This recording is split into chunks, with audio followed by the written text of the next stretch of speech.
नमस्कार दोस्तों। हिंदी साहित्य लाभ चैनल में आप सभी का फिर से हार्दिक अभिनंदन है।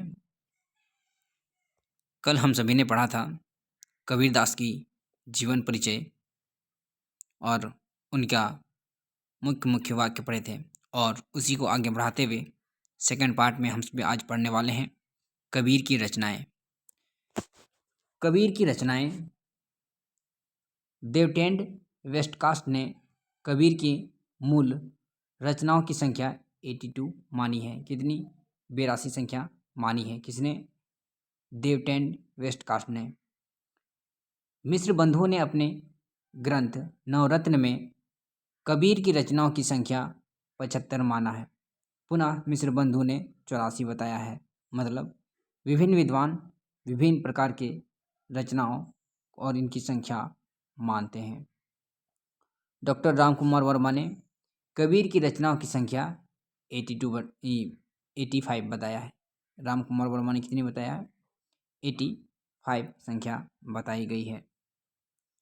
डॉक्टर नगेंद्र के अनुसार कबीर की रचनाओं की संख्या मात्र 8 बताई है। तो विभिन्न विद्वान विभिन्न प्रकार से उनकी रचनाओं के विषय में अपना तर्क प्रदान करते हैं। पाश्चात्य विद्वान H. विल्सन ने सन 1903 ईस्वी में कबीर के ग्रंथों की संख्या खोजकर 8 बताई है। ये 8 ग्रंथ हैं। आनंदराम सागर, दूसरा है बलख की रमेनी, तीसरा चौचरा, चौथा हिंडोला, पांचवा झुलना, छठा कबीरपंथी, सातवां कहरा और आठवां शब्दावली। ये सभी रचनाएं जो हैं ये H. विल्सन के अनुसार 1903 ईस्वी में जो खोज की थी उनके अनुसार 8 रचनाएं हैं। नागरिक प्रचारणी सभा ने कबीर के कुल ग्रंथों की संख्या 61 बताया है। कबीर की वाणी को पाठ योजना के आधार पर 3 वर्गों में बांटा जा सकता है। कितने? 3 वर्गों में। पंजाबी पाठ पहला, दूसरा राजस्थानी पाठ और तीसरा पूर्वी अवधि। कौन कौन? पंजाबी, राजस्थानी और पूर्वी अवधि पाठ के रूप में बांटा गया है। गुरु ग्रंथ साहब में पंजाबी पाठ स्व पुरोहित हरिनारायण के ग्रंथ में राजस्थानी पाठ तथा बीजक में अवधि पाठ को देखा जा सकता है। 3 भागों में जो विभक्त किया गया है उसका भी अलग अलग रूप में माना गया है। कबीर के शिष्य धर्मदास ने कबीर की रचनाओं का संकलन बीजक नाम से किया गया था 1464 ईस्वी में, जो कि धर्मदास द्वारा रचित किया गया है। बीजक के 3 भाग हैं, साखी, शबद, रमेनी। यहाँ से इम्पोर्टेंट तथ्य शुरुआत होती है हम सभी का। साखी साक्षी का तद्भव रूप है। इम्पोर्टेंट है। क्या कहता है? साखी जो है ना साक्षी का तद्भव रूप है, जिसका अर्थ होता है प्रमाण, मतलब सबूत, प्रूफ। कबीर द्वारा रचित दोहे इसी में आते हैं, मतलब साखी में ही आते हैं। इसमें कुल 59 अंग हैं। प्रथम अंग गुरु देव का अंग है और अंतिम अभिढ़ को अंग है। संकलित साखियों की संख्या 809 के करीब मानी गई है। ठीक है, संकलित साखियों की संख्या कितनी मानी गई है? 809 के करीब मानी गई है।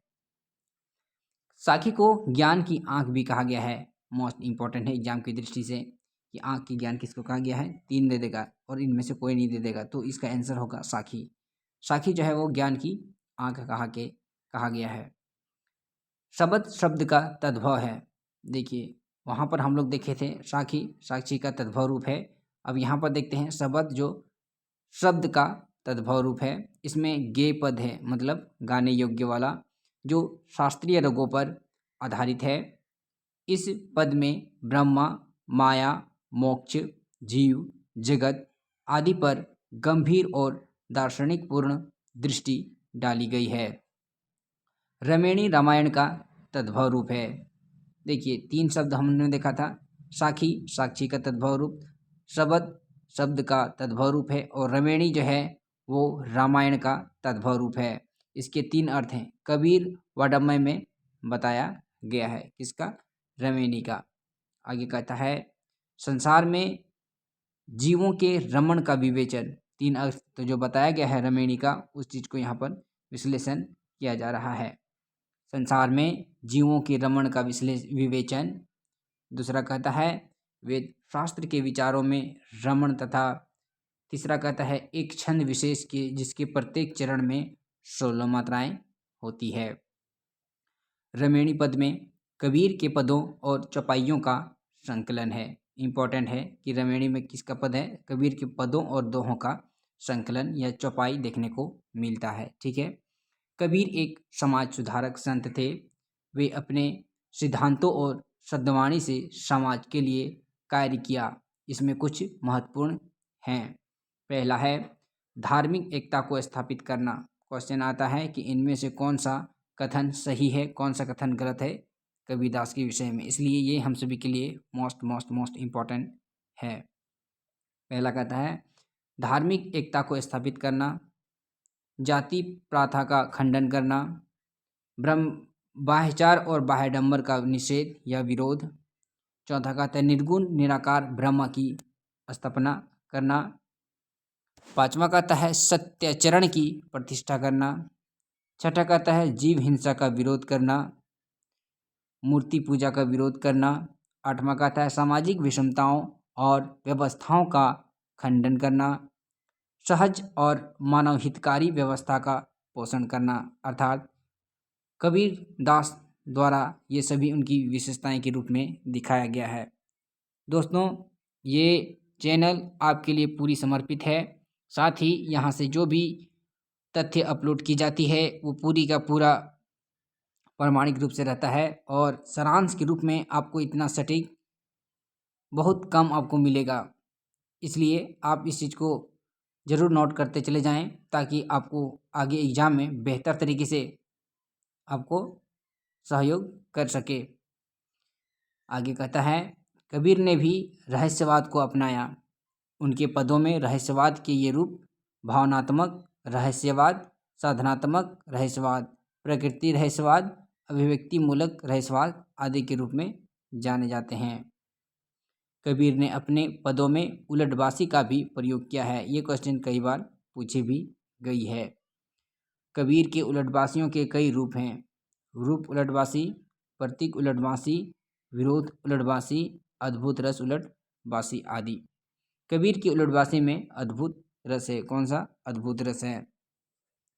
उलटबासी सामान्यतः वैसी रचनाओं को कहा जाता है जिसमें विभावना, विषम, विचित्र, विषशक्ति, असंगीत आदि से संपृक्त कोई विलक्षण बात कही गई हो।